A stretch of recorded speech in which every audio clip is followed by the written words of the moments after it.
ایک بار حضرت سلیمان علیہ السلام نے سارے پرندوں کو حکم دیا کہ وہ دربار میں حاضر ہوں اور وہ سب اپنا اپنا کمال جو وہ رکھتے ہیں بیان کریں۔ چنانچہ سارے پرندے حاضر ہو گئے اور سب نے اپنا اپنا کمال بیان کرنا شروع کیا۔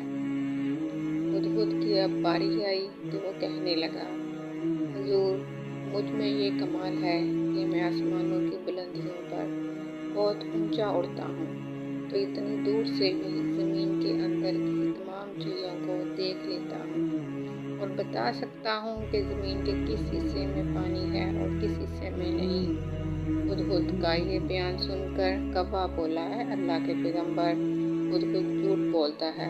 اگر اس کی نظر اتنی ہی تیز ہے تو جب یہ جال میں پڑے ہوئے دانے کو دیکھ کر لپکتے ہوئے جال میں پھنس جاتا ہے، اس وقت جال اسے کیوں نظر نہیں آتا؟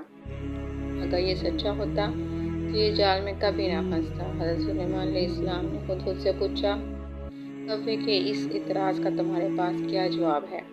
ہدہد نے جواب دیا، یا نبی علیہ السلام، نظر تو میری واقعی اتنی تیز ہے جتنی میں نے بتائی، مگر جال میں پھنستے وقت میری نظر پر قضاء اور تقدیر کا پردہ پڑ جاتا ہے۔